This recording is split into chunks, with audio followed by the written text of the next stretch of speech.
அனைவருக்கும் வணக்கம். மகான்களும் சித்தர்களும் அவதாரங்களும் ஒரே மாதிரியான நோக்கத்தோட கொள்கையோட செயல்பாடோட பிறக்க மாட்டாங்க. அன்றன்றைய காலகட்டத்துக்கு எது தேவையோ அதை செய்வதற்காக பிறப்பார்கள். அன்றைக்கி எது தேவை தான். இப்போ கவர்மெண்ட் என்ன செய்யுது? நமக்கு அன்றைக்கி என்ன பிரச்சனை? வெள்ளம் வந்துருச்சா, அது வடிகிறதுக்கு வேலையை செய்யணும். அடுத்த வெள்ளத்துக்கு வடியாமல் இருக்க வேலையை செய்யணும். நமக்கு வறுமை இருக்குது, அந்த வறுமையை போக்க என்ன செய்யலாம்? மக்கள் படிப்பறிவில் கம்மியாக இருக்காங்களா, அப்போ அவங்கள நல்லா படிக்க வைக்க என்ன பண்ணலாம்? இப்படி தான் கவர்மெண்ட் செய்யணும். வியாதி வந்துருச்சா, அதுலேருந்து அவங்களை எப்படி காப்பாற்றுறது? அதுக்கு அது வேக்சின் உருவாக்க முடியுமா? வேக்சின் போட்டு காப்பாற்ற முடியுமா? வராமல் தடுக்க முடியுமா? அப்படி சில நல்ல காரியங்களை செய்வதற்காக தான் நம்ம அரசாங்கங்கள் அப்படி இன்னும் உருவாக்கணும். அரசாங்கமின்றி அசையாது. அதை மன்னர் ஆட்சி காலமாக இருந்தாலும் சரி, மக்கள் ஆட்சி காலமாக இருந்தாலும் சரி.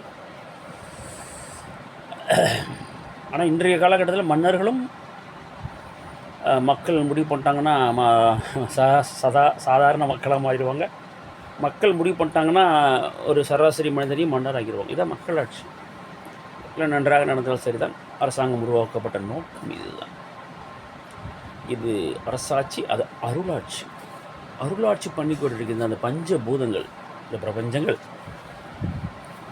தெய்வீக சக்தி, கண்ணுக்கு புலப்படாத சக்தி.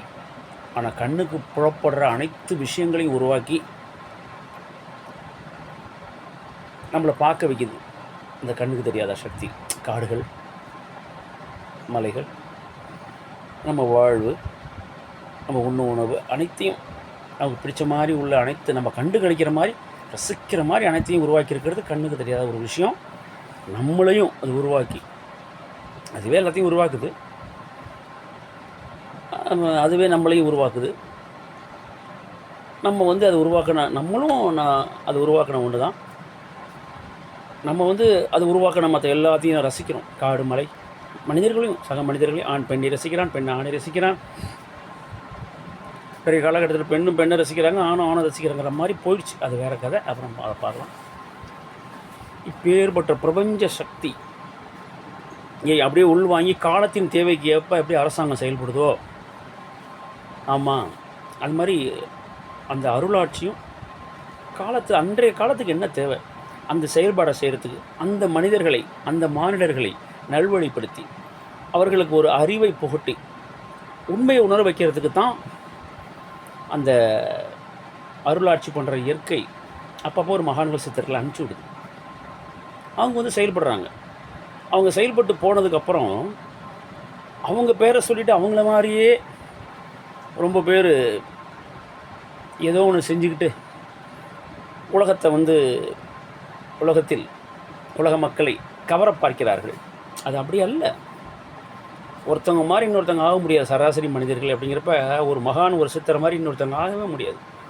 மனுஷங்க வேணால் அப்படியே வேஷம் போட்டுக்கிட்டு ஏதோ ஒன்று பேசலாம், பண்ணலாம், சொல்லலாம், செய்யலாம். ஆனால் அவதாரங்கள் எந்த இமிட்டேஷனையும் பண்ணாது. சித்தர்கள், மகான்கள் எந்த இமிட்டேஷனையும் பண்ண மாட்டாங்க. அந்த பேசிக் என்னென்னு தெரிஞ்சுட்டு அவங்க பாட்டுக்கு அவங்க போக்கில் போயிட்டுருப்பாங்க. அவங்க செயல்பாடுறபடி செயல்பட்டுக்கிட்டு இருப்பாங்க. அது அன்றைய காலகட்டத்துக்கு மக்களுக்கு அது தேவையாக இருக்கும், அதை செய்வாங்க. அன்றைய காலகட்டத்தில் ஓஹோ இவர் தான் கரெக்டு, இவர் தான் அவதாரம், சித்தர், மகான்னு புரிஞ்சுப்பாங்க கொஞ்சம் பேர். இந்த சமயத்தில் நிறைய பேர் கூட. அதுக்கப்புறம் அவர் போனதுக்கப்புறம் நிறைய பேர் புரிஞ்சுக்கிட்டு அவங்கள அப்படியே ஆஹா விட்டமேன்னு வருத்தப்படுவாங்க. இதுதான் நடக்குது. அதனால் அவர் இவர் அப்படின்னு சொல்லிக்கிட்டு ஆன்மீக வேலையை நல்லா மக்கள் பண்ணலாம், ஆன்மீகம் பிடிச்சவங்க பண்ணலாம்.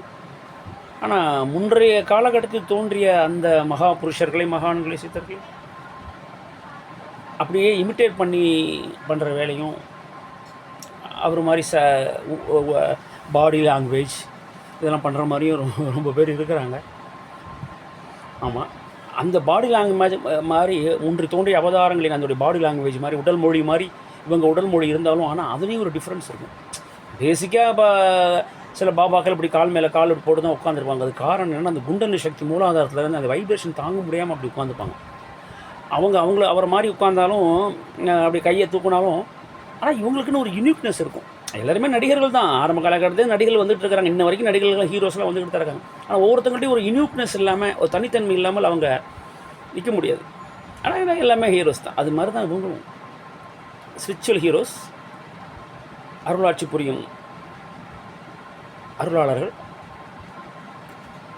அதனால் எல்லாம் புரிஞ்சுக்கணும், தெரிஞ்சுக்கணும். நல்லது நடத்துறதுக்கு தான் அப்பப்போ அவதாரங்கள் வருகின்றன, சித்தர்கள் மகான்கள் வருகிறார்கள். அவர்கள் மற்றவர்களை விட வேறு மாதிரி இருப்பாங்க. அன்றைக்கு மக்களுக்கு என்ன தேவையோ அதை உபதேசத்தின் வாயிலாக அவர்களுடைய எல்லையற்ற பேராற்றலை அவர்கள் கொடுப்பதன் வாயிலாக மாற்ற முனைவார்கள். அடுத்த வீட்டை சந்திப்போம். அனைவரும் வாழ்க.